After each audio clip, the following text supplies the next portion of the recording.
every time there is a new bubble. I think this bubble will last for maybe 2-3 decades from now, when it's going to be in the biology aspects, when it's going to be involved with smart machines.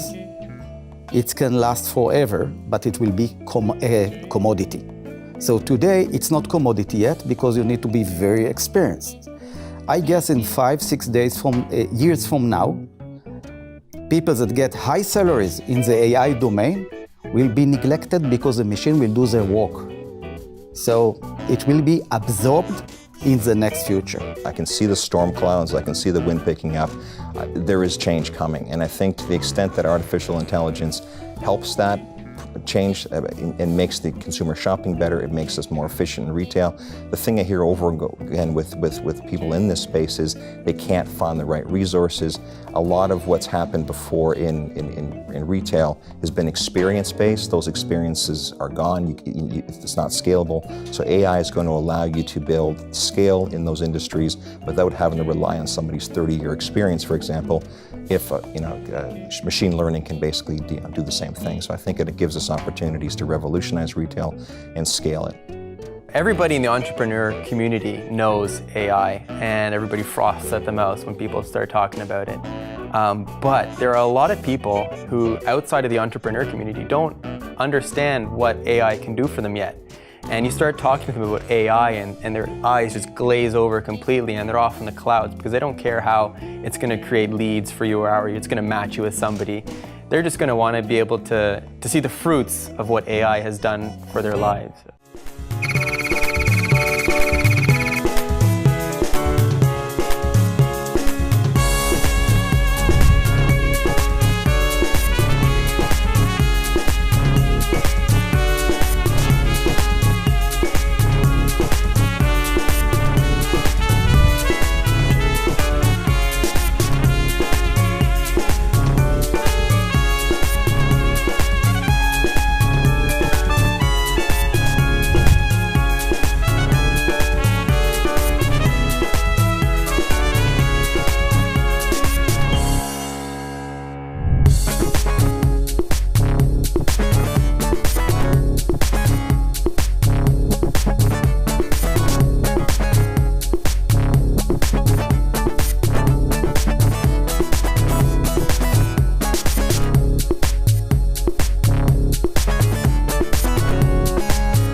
Good day everyone, my name is Matthew Carabella. I'm the CEO and co-founder of Fetchit, the app that puts a truck in your pocket. You've probably found yourself in a situation before where you've had to move something big and bulky. You didn't have the time, the means, or the help to do it. It could have been a broken fridge, a table that you're moving to your mother's house, or you want to get something home from the store right away. And you didn't want to wait for 5 hours, for a 5-hour delivery window. And whatever happened, it wasn't fun. Now, businesses experience the same problem, but on a day-to-day basis, whether it's getting items from warehouse to store, store to store, or from, most importantly, store to customer. So there are a couple options that exist right now. You can go rent yourself a truck, and you never know what the final price is going to be. You have to drive it around yourself. You've got to fill it up with gas, and it takes a lot of time. You can hire professional movers, but you're either going a courier route, so it's going to get there in 6-7 hours. It's going to be, if you get professional movers, it's 2 movers, $110 an hour. It gets pretty pricey quickly. So my partner and I, we developed an app called Fetchit, which connects people and businesses with local pickup truck, cargo van, and box truck drivers who can help you move large items painlessly, affordably, and conveniently, all through the app. The process is quite simple.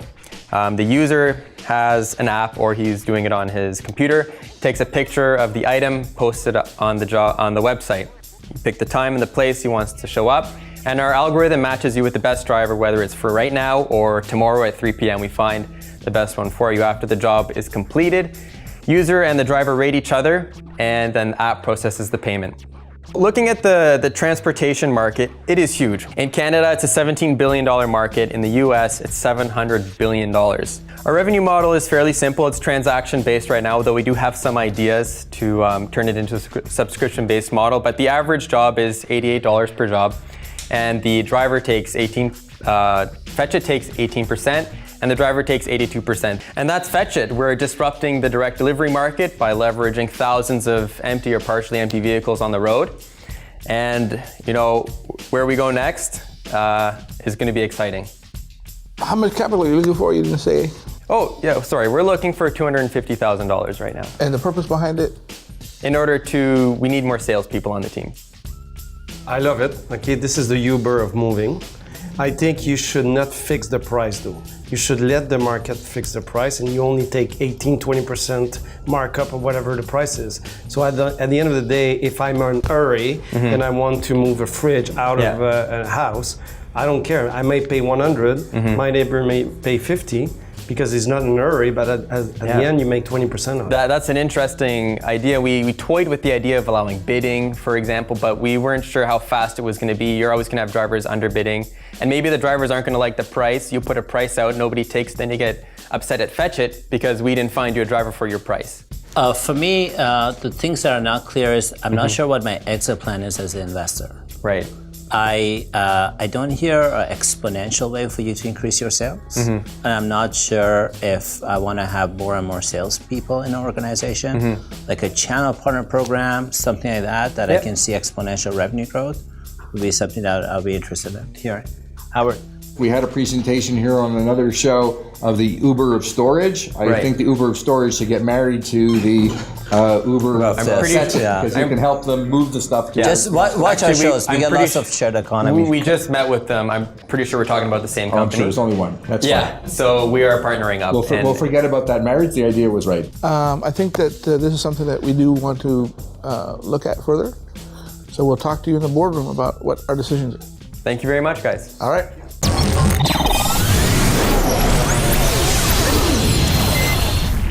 At Faceception, we have successfully addressed a challenge that is as old as humanity, knowing the personality of individuals.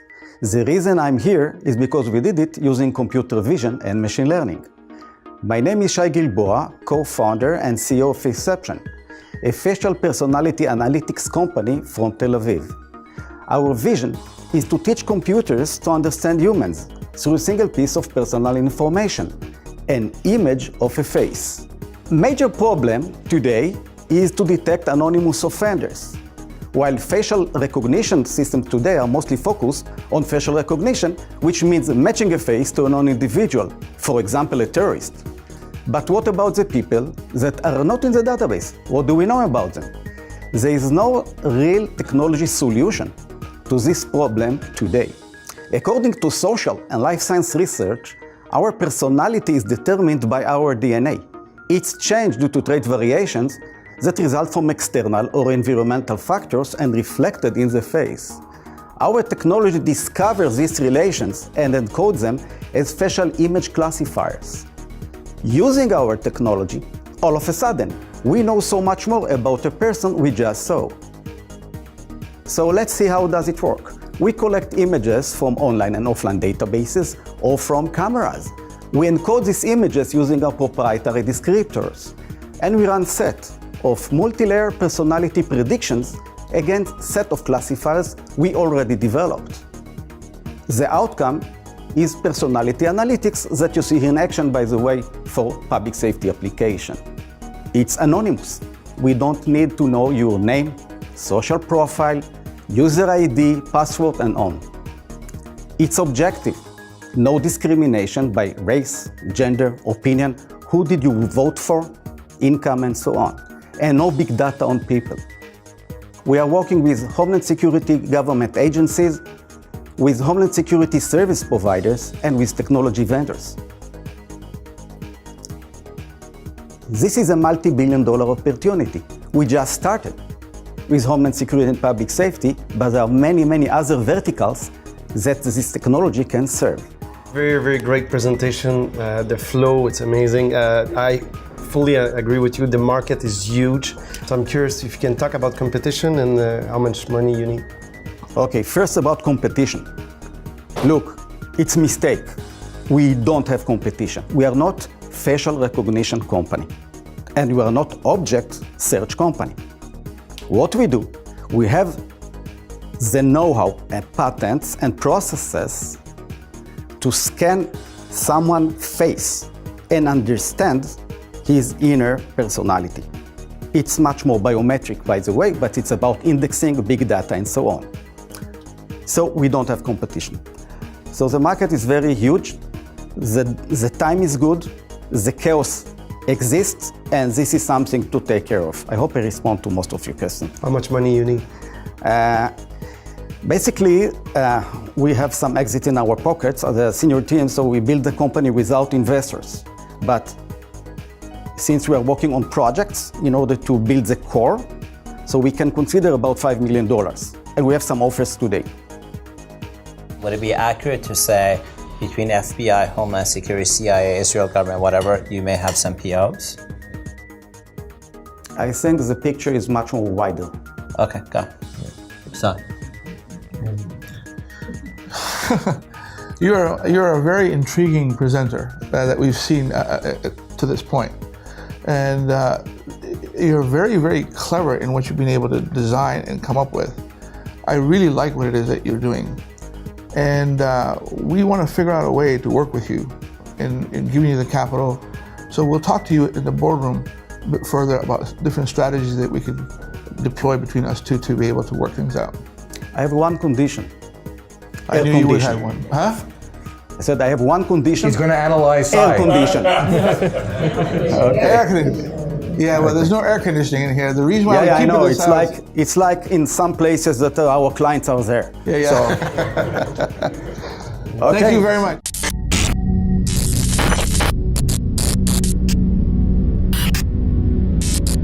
My name is Marcus Gunther, and I'm the co-founder and CFO of 4D Technologies Space Genius Inc. And I just want to present you with a unique opportunity that's going to revolutionize retail analytics, how we deploy in-store staff at the retail level, and as well as how to improve the customer shopping experience for retail. Imagine going into a store and being able to walk in and seeing either on an app on your phone or seeing a directory at the front of the store, which allows you to find precisely the product you're looking for and gives you a map of how to get there. We have a Segway-powered, automated, autonomous robotic platform that scans both sides of a retail store aisle in 2D and 3D. And what we're doing is, as we're scanning the store aisle, we are trying to read the barcode. That barcode positioning on the XYZ is what allows us to gather the data on precisely where everything is in that store. That's why other companies can't do this to the level of accuracy we can. Just in the US alone, this is a $9 billion opportunity, assuming we got 100% market share. Why would a retailer spend money on this? The ROI is, so our model is $200 per robot per day. That's $72,000 a year, $360,000 contract. If you look at, for example, Walmart, this would be an $800 million contract for 4D if we were going to get one customer. What we're looking for is $3.5 million US, $5 million Canadian to execute our strategy, to build the robots, to have some working capital to execute trials. We have 38 interested international customers with sales of excess of 1,000 stores, 10 billion in sales, and we have 4 scheduled already on multiple continents. I don't hear where the artificial intelligence is, given this is a show on AI. In terms of artificial intelligence, we have learning algorithms that are in place to help us read the images, in terms of capturing them, read that data. But the real impact in terms of AI is going to be retail analytics. We've talked to a number of different companies. This is going to revolutionize how they look at, in terms of sales by, where products are placed in 1,000 stores, and able to model the ideal store of where things are going to be placed. When a person scans a product, typically, he will scan the barcode plus the inventory of the shelf. right? Today, that robot takes only a front picture. It will not take the inventory of the shelf, right? What we do is I'm able to look at the volume of the shelf. Yeah, but the behind... I'm able to look at the volume of the shelf. So I know what the shelf should be. I know where the box is near the front.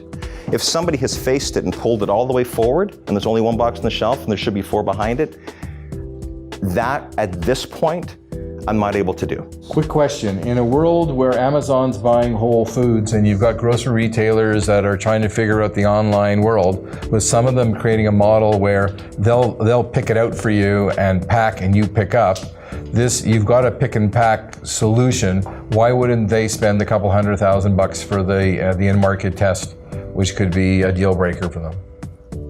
We're going to have ownership of that data. That data can be sold to a Google, which will then now have, you go onto Google, you look at that image now of you want to buy a monitor. That monitor is not going to be an image of what it looked like in your local store, and they'll, we've discussed Uber type models where somebody can go and pick up that. But yes, those Amazon and Uber are potential people we're talking to. Thank you.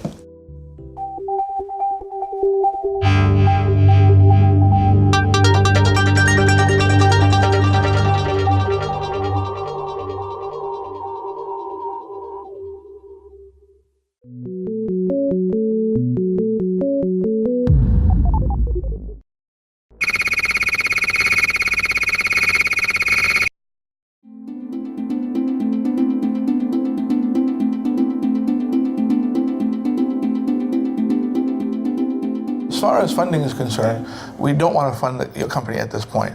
But what we want to do is we want to have Howard and his team look at shred credits and then see when we get. Because I said don't walk away, because maybe if my guy will analyze your shred opportunity, maybe they'll fund it if they have comfort. We would be willing to fund that, because that gives us some security as to our return of capital. Yeah. And then given that, what we can do is then give us a chance to take a look inside the company and really get a handle on what it is and how it functions. And so that we can then say, okay, now we're ready to make a further investment that we talked about. So that's where we're at right now. It's been a great day in terms of meeting the other participants that are pitching and hearing their stories and hearing how they're presenting their stories, and also getting some feedback from the investor panel in terms of questions that an investor would have, which has been good.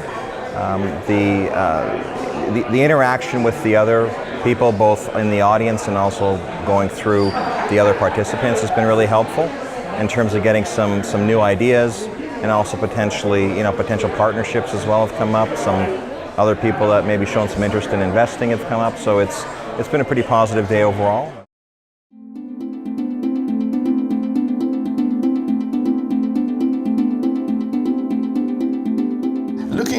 Looking at your growth, 20% month by month, and your charge model is something of a concern to us. And one of the things that we can do is help you to identify, beyond identifying these verticals, help you get into these verticals faster and quicker. Yeah. So we know what the verticals are, and we're doing a great job at securing them. Right now, we've just basically made partnerships with every single downsizing and estate sale company in Toronto, and who have never provided delivery. So that one's secure. Moving on to the next one. 100%. But that's 100% the right way to go. Yeah.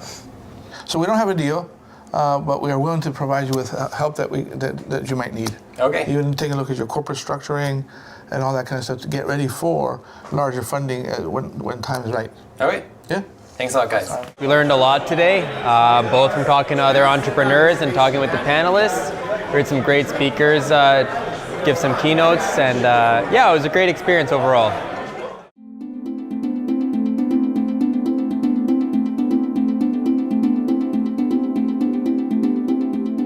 Well, they say save the best for last. You truly had the best presentation. You obviously are very confident in what you're presenting. You're in an incredible space, and you're really hitting a need which is in the news every day, with a customer that's feeling the pain and willing to pay substantial amounts of money. So we recognize the opportunity, and we salute you for finding a solution. I'll turn it over to Sai. So one of the things that what we've talked about is that we do want to move ahead with you, and we'd like to take a look at obviously do some due diligence and determine whether or not you do need that $5 million. I think that's what you're asking for this next project. So we want to know a bit more about that. We need to know how our capital is going to be secured, and based on our due diligence, we figure out how we come in with tranches of capital to fund that $5 million. So what I'm saying is that we're interested. We could have a deal pending some legal work and some agreements. We're willing to listen and to collaborate. Yeah. Hey, why not? You're a cool customer, you know, like there's nothing up and down. It's just like, Yes, we know the space. It's a very good space. Yeah. So now we reach the issue of operations. Yeah. To do it properly. Good management, this is the essence today. We work out the technical terms and then we just move forward. Okay. So for now, fundamentally we have a deal. Thank you, guys. I was surprised of the quality of the discussions and the pure interest of what we do and the relation to AI. So it's the focus on AI is the focus on what we do. So there is a real product and market fit to what we do. So very nice event.